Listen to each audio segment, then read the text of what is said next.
The gunshot echoed through the valley like thunder, but Wyatt Xanders didn't flinch as he stood over the fresh grave, his calloused fingers clutching the tiny wooden horse he'd carved during those long nights when sleep wouldn't come. Behind him, the sprawling Montana landscape of 1883 stretched endlessly, indifferent to his grief. The little marker was crude, just a cross made of lashed-together branches bearing the name James Xanders and the dates that spanned only 4 short years. Wyatt placed the wooden toy against the cross, his fingers lingering on the smooth surface before he finally turned away, mounting his dun stallion with the mechanical movements of a man whose soul had gone numb. It had been 3 weeks since the fever took his boy.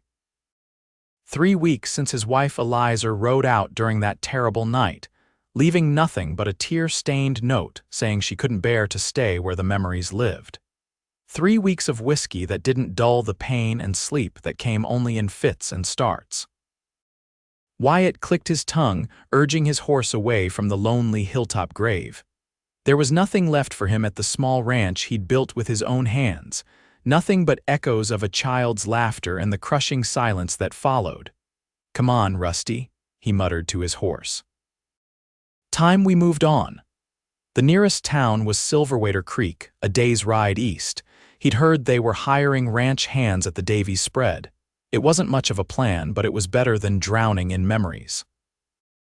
As Silverwater Creek came into view the following afternoon, Wyatt noticed how the settlement had grown since his last visit nearly a year ago.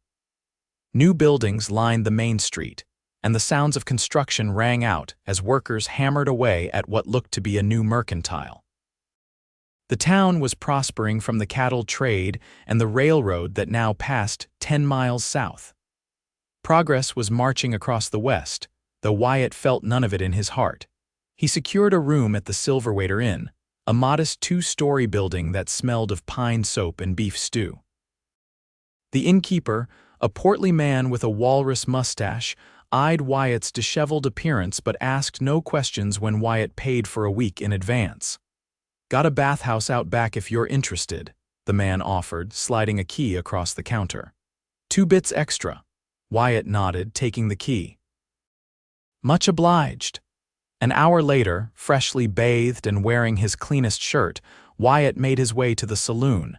He wasn't looking for drinks so much as information about work at the Davies ranch.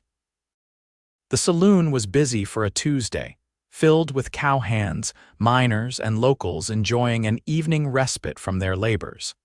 He was nursing a whiskey at the bar when he overheard 2 men talking about the Davies place. "Shame about Thomas Davies," one man said, a weathered cowhand with a silver-streaked beard. "Finest horseman in 3 counties taken down by a wild Mustang. Left his daughter in a tight spot," the other agreed. 20 acres and a half-built house ain't easy for a woman to manage alone. Wyatt's ears perked up. "You fellows talking about the Davies spread?" The older of the 2 men turned to him. "That's right. You looking for work, stranger?" Name's Wyatt Xanders. "And yes, I heard they might be hiring." The man nodded. "I'm Earl, foreman at the Triple D. Miss Sophia Davies is indeed looking for an experienced hand, especially someone who knows carpentry. Her father was midway through building the new house when he got thrown. Broke his neck." Wyatt winced. "Sorry to hear it," Earl shrugged. "Been 6 months now. Miss Sophia's holding on, but between you and me, she could use the help. If you're interested, ride out tomorrow morning. I'll let her know you're coming." The next morning dawned clear and cool. Wyatt rode out of town, following Earl's directions to the Davies property. It was good land, nestled in a sheltered valley with a creek running through it. The half-finished house stood on a gentle rise, its frame complete but much of the siding and interior work unfinished. As he approached, Wyatt noticed a woman standing in the yard, hanging laundry on a line stretched between 2 posts. She was tall and straight-backed, her dark hair pulled into a practical bun at the nape of her neck. She turned at the sound of his horse, one hand shading her eyes against the morning sun. "Miss Davies," Wyatt called, dismounting. "Earl from the saloon said you might be looking for help." Sophia Davies studied him carefully before answering. "You must be Mr. Xanders." Her voice was clear and direct, though Wyatt detected a weariness beneath it. "Earl sent word you'd be coming." Up close, Wyatt could see she was younger than he'd expected, perhaps 25 or so. Her eyes were deep brown, framed by dark lashes, but reddened as though she'd been crying recently. "I'm looking for someone who can finish what my father started," she said, gesturing toward the house. "I can pay fair wages, plus room and board in the bunkhouse with the other hands." Wyatt nodded. "I've built before, had my own place up north." "Had?" she asked, then seemed to regret the question. "I'm sorry, that's not my business." "It's all right," Wyatt replied, though the familiar ache returned to his chest. "I sold it, needed a change." Sophia gave a short nod, as if understanding more than he'd said. "The work isn't just the house. There's fencing needs mending, horses need tending, and we've got calving season coming. Can you handle all that?" "Yes, madam." She studied him another moment, then seemed to make up her mind. "All right, Mr. Xanders, you can start today if you're willing. I'll show you what needs doing." Wyatt followed her toward the unfinished house, noting how she carried herself with a carefully maintained dignity despite the obvious strain she was under. As they walked, a wail suddenly pierced the morning air, the unmistakable cry of an infant. Sophia's steps faltered for just a moment before she quickened her pace. "Excuse me," she said, her voice tight. "I need to check on my daughter." Wyatt watched her hurry toward a small, completed cabin nearby, feeling as though he'd been punched in the gut. The sound of that baby's cry had hit him like a physical blow, bringing back memories of James with such force that he had to take a deep breath to steady himself. When Sophia emerged from the cabin a few minutes later, she was carrying a small bundle wrapped in a faded blue blanket. The baby was still fussing, tiny fists waving in the air. "This is Hannah," Sophia said, her voice softening as she looked down at the child. "She's 3 months old." Wyatt nodded, unable to trust his voice for a moment. She's beautiful," he finally managed. "Her father was a man passing through town," Sophia said, her tone deliberately matter-of-fact. "He didn't stay. My father was helping me raise her, but now—" She trailed off, her composure cracking just slightly before she drew herself up again. "Now it's just us." Wyatt understood then why her eyes were red from crying, why Earl had been so insistent that she needed help. A woman alone with an infant, trying to run a ranch while grieving her father, it was more than anyone should have to bear. "I understand if this changes your mind about the job," Sophia added, mistaking his silence for judgment. "It doesn't," Wyatt said quickly. "Not at all." Relief flickered across her face. "Good, because I really do need the help." She glanced toward the house. "The most urgent thing is finishing enough of the house so we can move in before winter. The cabin's too small and it leaks something terrible when it rains." Wyatt surveyed the structure. "I can have it weathertight in 2 weeks if you've got the materials. The interior might take a bit longer." "The materials are all here. My father ordered everything before." She swallowed hard. "Before the accident." The baby began to cry again, a pitiful sound that made Sophia's face crumple momentarily before she regained control. "I should get her down for her nap. The bunkhouse is around back. Only 2 other hands at the moment, they're out fixing the north fence line today." "You can get settled, then start whenever you're ready." Wyatt watched her walk back to the cabin, noting the slight droop of her shoulders when she thought he wasn't looking. Something about her determination, her refusal to break despite clearly being at the end of her rope, stirred something in him that he thought had died with his son. For the first time in weeks, he felt a purpose beyond simply existing. The next few days fell into a rhythm. Wyatt worked from dawn till dusk on the house, focusing first on completing the roof and exterior walls. The physical labor felt good, giving him something to focus on besides his grief. The other 2 hands, brothers named Pete and Sam, were decent men who minded their own business and did their work without complaint. Sophia spent her days caring for Hannah, tending to the household chores and keeping the ranch books in order. Wyatt noticed she often looked exhausted, with dark circles under her eyes that spoke of sleepless nights. More than once, he heard the baby crying late into the night, and sometimes, when he passed the cabin, he heard Sophia crying too. On the fifth day, as Wyatt was installing windows in the new house, he heard Hannah's cries grow particularly frantic. A few minutes later, Sophia emerged from the cabin looking distressed, the baby wailing in her arms. "Is everything all right, Miss Davies?" he called down from his ladder. Sophia looked up, blinking as if she'd forgotten he was there. "She won't stop crying," she said, her voice cracking. "I've tried everything, feeding her, changing her, walking her. She's not sick, but she just won't stop." Wyatt climbed down from the ladder and approached cautiously. The sound of Hannah's cries made his chest ache with memories, but he pushed through it. "May I?" he asked, holding out his arms. Surprise flickered across Sophia's face, but after a moment's hesitation, she carefully transferred the squalling infant to Wyatt's arms. He cradled Hannah with practiced ease, supporting her head and rocking her gently. "My boy used to get like this sometimes," he said softly, the words coming out before he could stop them. "Found out he liked to be held like this, with his ear against my heart. The rhythm would calm him." Sophia watched, wide-eyed, as Hannah's cries gradually subsided into hiccuping sobs, then quieted altogether as Wyatt gently patted her back and hummed a low tune. "You have children?"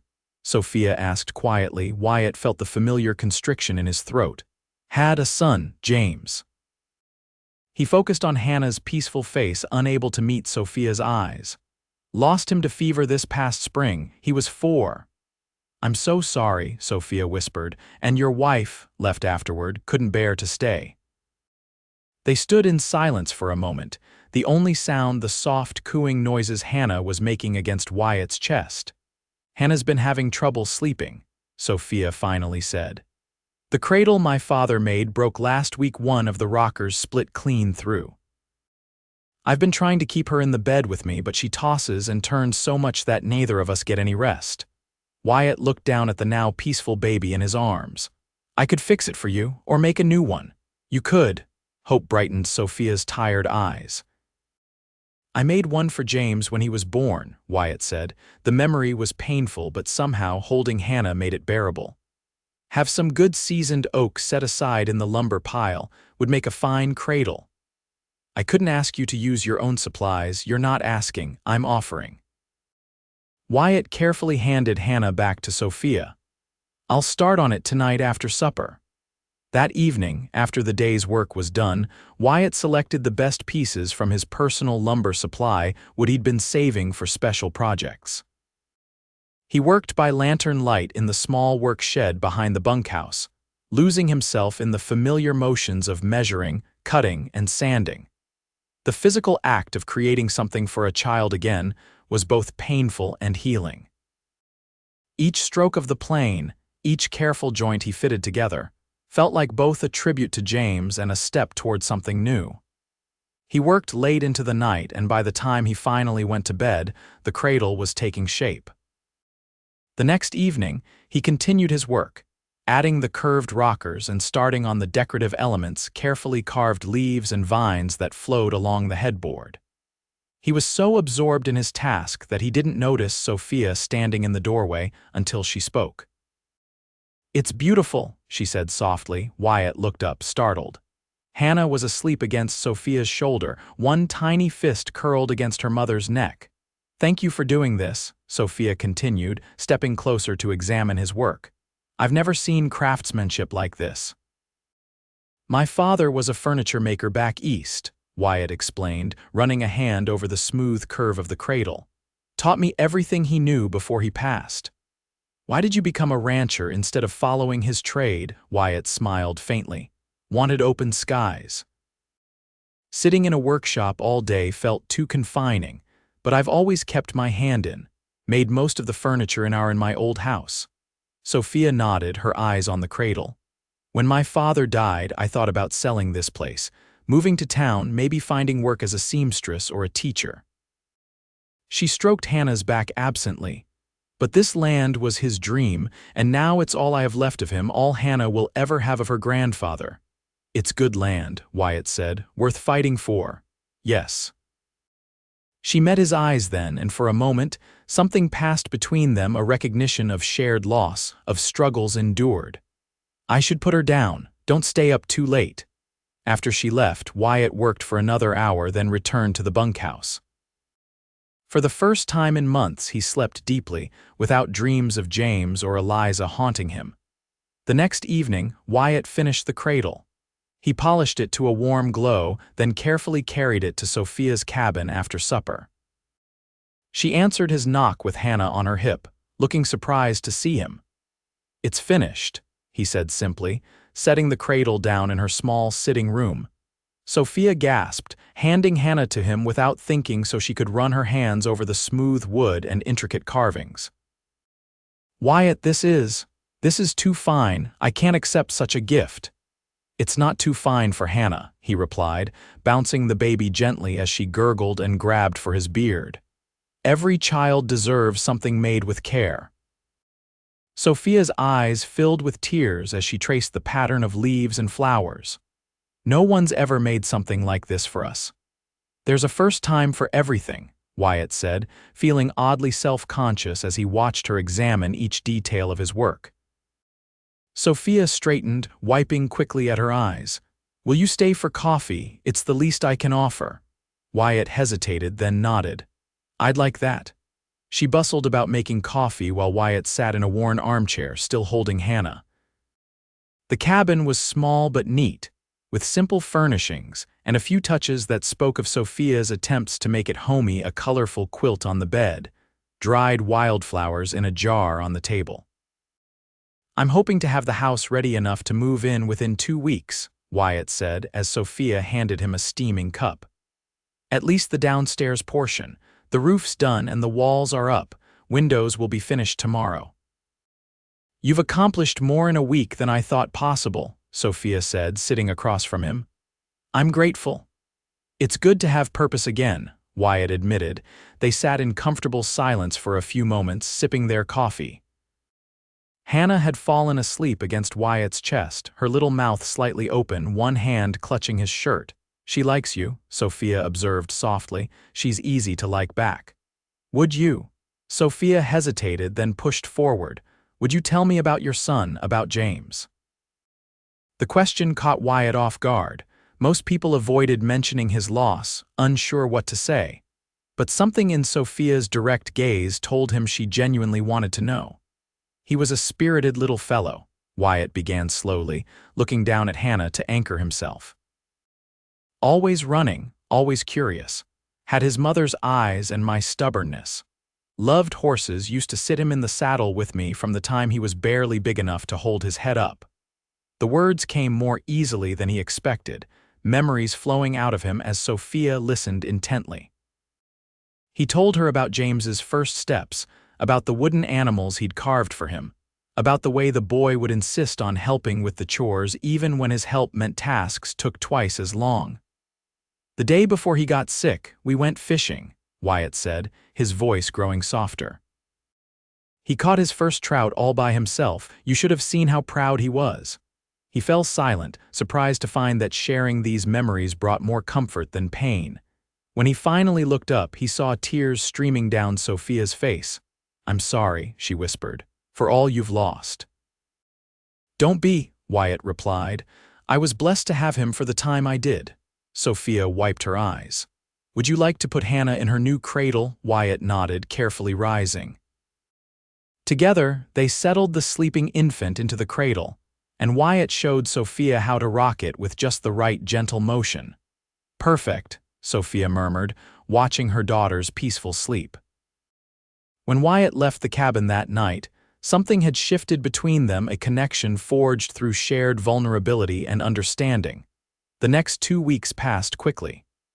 Wyatt worked tirelessly on the house, determined to make it a proper home for Sophia and Hannah. He found himself spending more evenings at the cabin, sometimes bringing dinner that he'd cooked himself, other times just sitting with Sophia after Hannah was asleep, talking about everything and nothing. He learned that Sophia had grown up on the ranch, that she'd been educated at a boarding school in Denver, until her mother's death brought her home at 16.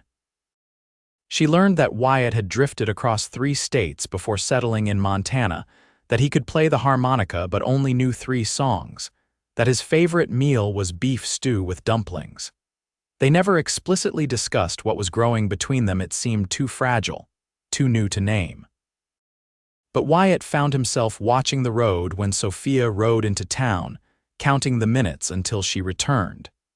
And he noticed how her face lit up when he appeared at her door, how she'd taken to fixing her hair more carefully in the mornings. As autumn deepened, the house neared completion. Wyatt had added touches. He hadn't initially planned a built-in bookshelf in the parlor after noticing Sophia's small collection of beloved books, a window seat in the kitchen where she could sit and watch Hannah play in the yard someday. On the day they were to move Sophia's belongings from the cabin to the house, an early snowstorm blew in, forcing them to hurry the process. By evening, most of her possessions were installed in the new house, including Hannah's cradle, which Wyatt placed next to the new bed he'd built for Sophia. They stood in the completed bedroom, listening to the wind howl outside while Hannah slept peacefully in her cradle.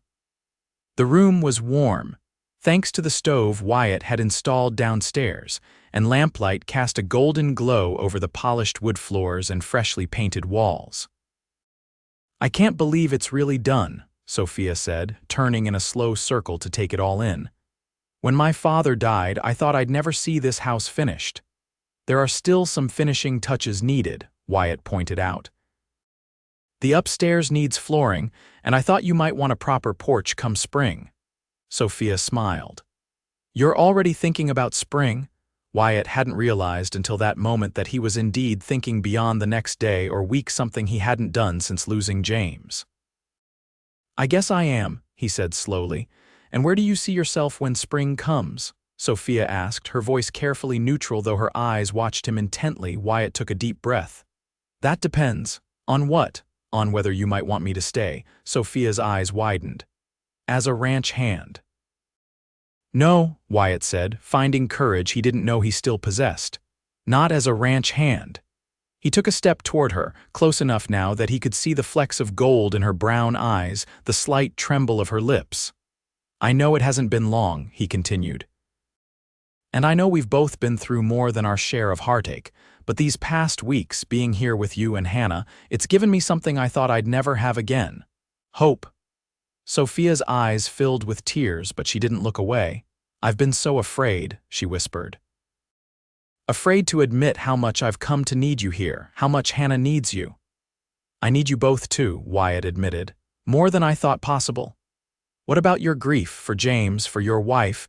"James will always be my son," Wyatt said softly. "Nothing can change that. I'll carry him with me always, but I've learned that love doesn't diminish when it's shared, it grows. As for Eliza, she made her choice. I've made mine." Sophia stepped closer until she was near enough that he could feel the warmth of her breath. "And what choice is that?" "To stay if you'll have me, to help you build something here, not just a house but a home, a family." Sophia's hand trembled as she reached up to touch his face. "I'd like that," she whispered. "Very much." Wyatt leaned down, hesitating just a moment before pressing his lips to hers. The kiss was gentle at first, then deepened as Sophia's arms went around his neck, pulling him closer. When they finally broke apart, both were breathing hard, their foreheads pressed together. "I never thought I'd find this again," Sophia murmured. "Someone to share the burden. Someone to share the joy." "Nor I," Wyatt agreed, "but here we are." Hannah stirred in her cradle, making the small, fussing noises that signaled she was about to wake. Sophia smiled and stepped back, moving to lift her daughter. "Here we are indeed," she said, cradling Hannah close. "The 3 of us." The winter that followed was one of healing for both of them. Wyatt officially moved into the house after they were married by the circuit preacher just before Christmas, in a small ceremony attended by the ranch hands and a few friends from town. The house grew warmer with each passing day, not just from the crackling fires in the hearths, but from the life that filled its rooms. Wyatt continued to improve the ranch, adding a new barn by February and expanding the corral to accommodate the horses he planned to breed. Sophia kept the books and managed the household, her natural intelligence and determination making her a true partner in every sense. Hannah thrived under their joint care, growing plump and happy. She said her first word, "da," on a snowy evening in January, sending Wyatt into a state of speechless wonder that had Sophia laughing through her tears. In the quiet moments, they sometimes spoke of those they'd lost, Sophia's father, Wyatt's son. These conversations no longer brought only pain but also a sense of connection, of keeping those memories alive while building new ones. When spring finally arrived, bringing with it green grass and wildflowers across the valley, Wyatt finished the front porch he'd promised.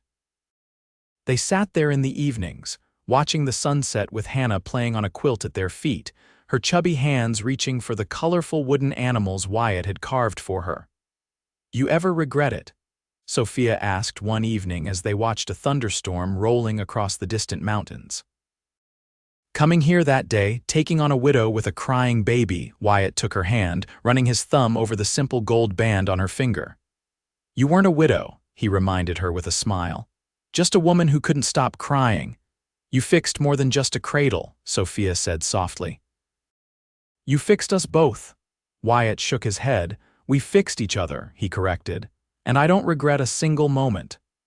As if to emphasize his point, Hannah pulled herself up on his knee, babbling happily as she reached for his face with sticky fingers. Wyatt laughed, lifting her high in the air as she squealed with delight. Sophia watched them, her hand drifting to her stomach where another child was just beginning to grow a new life they had created together. A future neither of them had dared to hope for a year ago. "No," Wyatt said, settling Hannah on his lap as he wrapped his free arm around Sophia. "No regrets at all." As the summer sun dipped below the horizon, casting long shadows across their land, the three of them sat together on the porch of the house that grief had started, and love had finished, a family forged from heartbreak but built to last.